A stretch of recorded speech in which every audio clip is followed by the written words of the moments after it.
SMT Nation, we back. We've got a story coming out of Comcast. You're probably wondering, why am I giving them a special video? This is a home internet provider. Well, they're also a wireless ISP now, right? They're an MVNO of Verizon, and they've got this huge network of hotspots, and they're building out a CBRS network as well. And they're a player within the space. You can't really, slice it any other way. Any other way would be irresponsible and not accurate. So, anyways, thanks to He's Coming Soon on Twitter, someone who follows me and tagged me, and we've had interactions. So big shout out to him, and thank you for sharing this. And I thought I'd bring it to you guys here today. Link in the description for the article this is coming from. Comcast wants internet users to pay more because customer growth has stalled. New signups are scarce. Comcast says revenue per user drives broadband growth. Okay, so Xfinity Mobile, Comcast, the company that does Xfinity Home Internet, they're probably in, I don't know, half of the country at least in terms of geographical space. All right, so Comcast failed to add any broadband subs in Q2 2022. They may have lost some actually, holding steady at 32.1 million residential and business customers combined. In Q3, after their earnings, they only added 14,000 broadband users. Comcast also lost 561,000 video customers and 316 voice over IP phone customers. So the company is not growing, folks. Fixed wireless access is devastating cable's growth. They have essentially slammed the brakes on any type of growth that would happen on the home internet side, which is their most profitable part of the business. So Comcast executives have moved to the ARPU, or the average revenue per user play. Speaking in the earnings call, Comcast is aiming for growth in the average amount each existing customer pays. So, what this means, folks, is they are going to be focusing on margins. They are going to be focusing on profits per customer. So, they're going to be trying to grow service revenue through charging more money for customers' services. So, if you're a Comcast customer, there's a lot of problems with this. If you're a customer, you're going to be looking at this from a couple angles. Number one, what are they going to do to my bill? Are they going to raise pricing on my home internet plan? Are they going to try to upsell me? Are they going to be taking something away and then asking me to pay for it? Right? Those are things that could potentially be on the table. But it says here that Comcast seems content to stick with its current territory, refusing to provide new hookups unless homeowners pay tens of thousands of dollars upfront, even up to 210,000, as described by a recent story. Oh my God. Okay, so the Comcast CEO, Brian Roberts, is actually leaving the company, I think, or he's stepping down from that position at least. And there's somebody new that's coming in there who has been in the company. So it's not like new in the sense that they're new to the operations of the business. It's probably somebody who has been very close to CEO Brian Roberts. But they're going to be focusing on primary drivers of growth: residential broadband units, residential broadband ARPU, wireless, and business services. So this is interesting. I want to throw in that business services for Comcast is very profitable. Wireless, they lose money. It's just crazy. We talked about it on the podcast.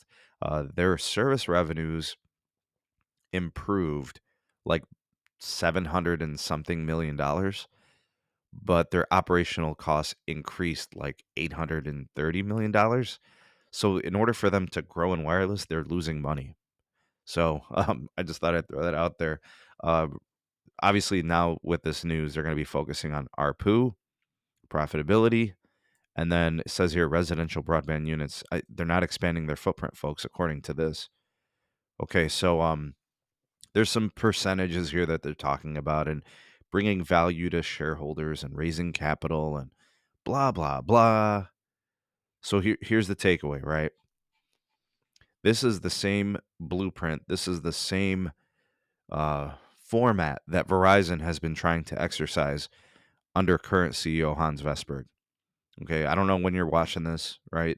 If you're watching this on October 30th or 31st or November, whatever, whenever you're watching this, right?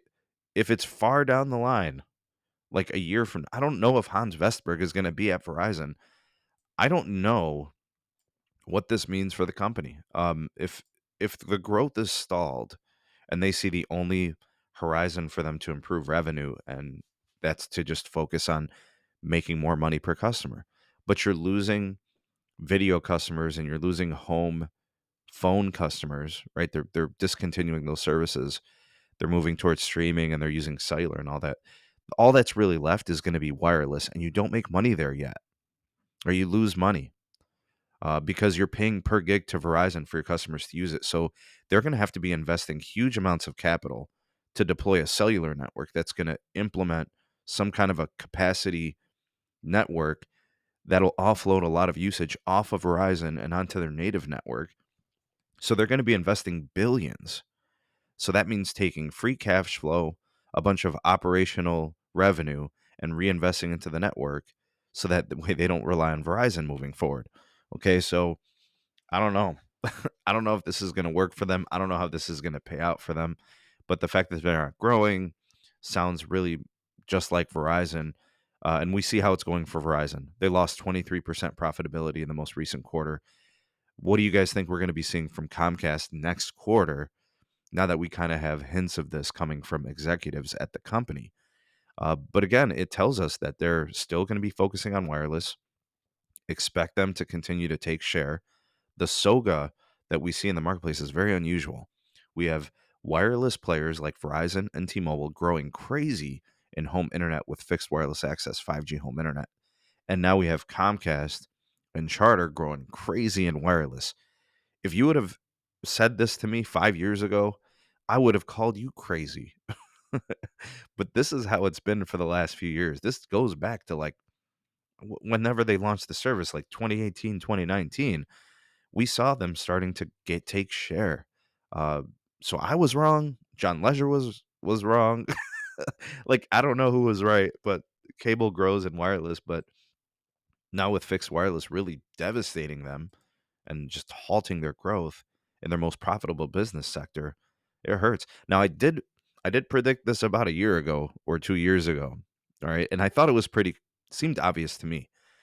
The companies that were going to hurt from fixed wireless access, like when we look at T-Mobile and Verizon going into home internet territory with wireless, I predicted that it was going to hurt big cable because their most profitable business is home ISP. So these fixed wireless access players are coming into this home ISP marketplace and taking from the most profitable piece of their business. Meanwhile, we're seeing T-Mobile and Verizon, right? They're like weathering the storm in a way. It's kind of unusual. The cable companies are taking wireless customers, but they're not making money off of them, right? Meanwhile, T-Mobile and Verizon are making money on the home internet customers. You see how it's very different. I kind of thought this was going to happen, and it seems to be the case. T-Mobile and Verizon are taking the good things, the growth things, the profitable things from cable ISPs. Meanwhile, yeah, like Comcast and Charter are taking, mobility customers, but like Verizon still serves them, right? So Verizon still gets a piece of that pie, maybe not as high in terms of profit. It's like a wholesale customer, it's like a business customer, but like they're both still making money, T-Mobile and Verizon. And then they're selling home internet. That's additional ARPU to the account when they get a customer who has mobile as well as the home internet. This is such an interesting dynamic happening within the marketplace. Wow, what do you guys think about this story? What do you think of the commentary? Love to hear what you guys have to say on this. Comment down below. You all the voice of the people, the SMT Nation. Let your voice be heard. Like, share, and subscribe for more. And turn on that bell notification icon to never miss an upload. Go out there. Every day is an opportunity to be great. Go be great. Thanks for watching. See you on the next one. Peace.